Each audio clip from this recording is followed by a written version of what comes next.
मधुशाला में विचरने लगे। मधुशाला तो समझते हो ना, बियर बार, लंका का बियर बार, वहाँ पर विचर रहे हैं।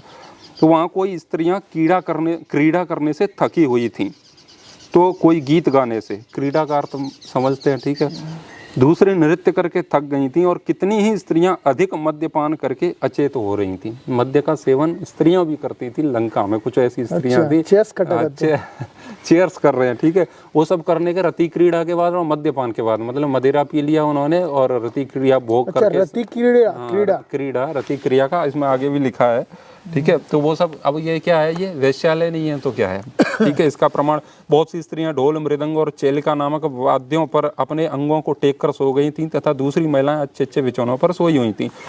वानर यूथपति हनुमान जी ने उस पान भूमि को ऐसी सहस्त्रों रमणियों से संयुक्त देखा, सहस्त्रों, जो भांति भांति के आभूषणों से विभूषित, रूप लावण्य की चर्चा करने वाली, गीत के समुचित अभिप्राय को अपनी वाणी द्वारा प्रकट करने वाली, देश और काल को समझने वाली, उचित बात बोलने वाली और रति क्रीड़ा में अधिक भाग लेने वाली थीं। सैकड़ों, ठीक है, सैकड़ों, हजारों, सहस्त्रों। दूसरे स्थान पर भी उन्होंने ऐसी सहस्रों युवतियों को सोते देखा, जो आपस में रूप सौंदर्य की चर्चा करती हुई लेट रही थी। वानर यूथपति पवन कुमार ने ऐसी बहुत सी स्त्रियों को देखा, जो देश काल को जानने वाली, उचित बात कहने वाली तथा रति क्रीड़ा के पश्चात गाढ़ निद्रा में सोई हुई थी। बताइए, गाढ़ निद्रा में सो रही है, मदिरा पान बियर पी के, वो शराब जो भी है उसको पी करके रति क्रिया के बाद में। ये क्या है भैया, ये लंका का वेश्यालय है। ये कौन, लंका का अधिपति कौन है, दशग्रीव जिसे कह रहे हैं, वो रावण है। उन सबके बीच में अब ये कह सकते हैं, ठीक है, वो कोई साइड में किनारे पे होगा रावण को, उससे क्या लेना देना।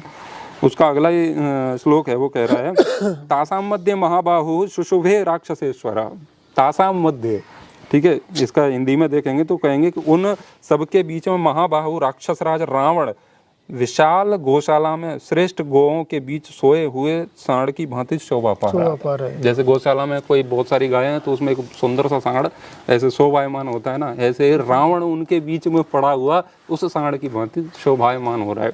तो जहाँ पर स्त्रियां मदिरा पान कर रही हैं और थक गई हैं रति क्रिया कर करके, वहाँ पर मृदंग बज रहा है, जो कुछ भी है, जितना वेश्यालय में होता है, उसके बीच में रावण वहाँ बैठा है। भाई क्या कर रहा है वहाँ, वेद पाठ कर रहा था क्या है ना। वेश्यालय चकला चलाने वाला आदमी था वो, जिसके लिए इतना दर्द और पीड़ा होती है तथाकथित ब्राह्मणों को। और भी देखो, मैंने मांस की भी तो शायद बात भी की थी ना, कि वो हवन कुंड में डालता था, ये सब यहाँ पर भी है।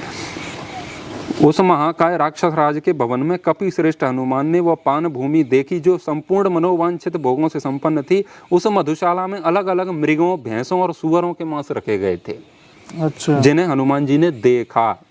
ठीक है, मांस भी है वहां पर, केवल मदिरा नहीं।